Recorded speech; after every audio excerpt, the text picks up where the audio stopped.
Apa itu? Amal adi namanya. Adi, amal rutinitas. Baik-baik dipandang baik oleh semua orang baik. Kalau soleh itu amalan yang dipandang baik oleh Allah, itu soleh. Makanya istilah soleh itu istilah dalam Islam, istilah dalam Quran. Ada di Quran surah ke-7 ayat 189. La in ataitana sholiha lanakunanna minasyakirin. Takwa istilah Quran, iman istilah Quran. Tidak ditemukan dalam hal-hal yang lain. Itu istilah Quran itu. Istilah Quran. Di ketika Anda mengatakan teman-teman, amal soleh, amal yang diridhoi oleh Allah. Kapan amal diridhoi oleh Allah? Ketika ada iman dalam mengerjakannya. Anda pun sholat kalau nggak pakai iman kelihatannya ibadah, tapi Allah nggak ridho, nggak jadi amal soleh. Bahkan disebut celaka. Fawailul lil musallin, celaka orang sholat.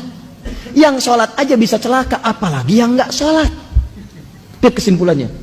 Apakah semua orang sholat celaka? Tidak. Alladzina hum an sholatihim sahun, alladzina hum yura'un. Karena nggak ada iman, dia nggak pengen dilihat Allah, pengen dilihat oleh orang lain. Infak tanpa iman gagal, habis amalannya. Ambil ditelan bah. Infak Anda, masya Allah, 1 miliar, bikin kemudian pamflet dari Sabang sampai Merauke.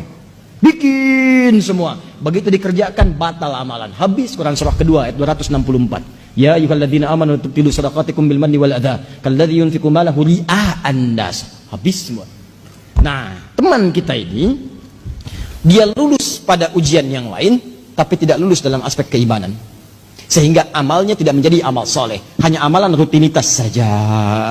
Saya ingin tanya pada Anda, kalau Anda ikut ujian, kualifikasinya mesti lulus misalnya di 3 bidang. 1 tidak lulus, maka Anda tidak masuk. 1, awas, nilai Anda tidak terpenuhi, maka Anda tidak lulus. Nah, dari 3 bidang ini, Anda 1, 2 gagal, 1 lulus. 1-nya berhasil, 2-nya gagal. Kira-kira Anda dianggap lulus tidak? Tidak. Persoalannya, ini dalam urusan keduniaan, dia lulus. Tapi dia tidak punya iman. Dia gagal. Dan iman tidak bisa menjadikan amal ini menjadi amal soleh. Dia gagal. Dia gagal di 2 ujian, walaupun berhasil di 1 hal. Tapi sifat keadilan Allah, ini yang paling dahsyat. Karena Allah Maha Adil, hei, kamu kan tidak beriman, tapi berbuat baik. Perbuatan baik kamu kan untuk urusan dunia, bukan urusan akhirat. Maka Allah pun balas semuanya saat di dunia. Karena dia mengerjakan itu dalam konteks dunia, bukan dalam konteks akhirat karena tidak ada iman, maka Allah berikan balasannya langsung di dunia dan dipercepat balasannya. Saking adilnya Allah. Maka turun ayat wa qadimna ila ma amilu min amal. Quran surah ke-25 ayat 23. Kalau ada orang tidak beriman banyak mengerjakan kebaikan, dan karena tidak ada iman berarti kebaikannya urusan dunia, maka Allah pun balas dengan balasan dunia. Kata Allah, wa qadimna ila ma amilu min amalin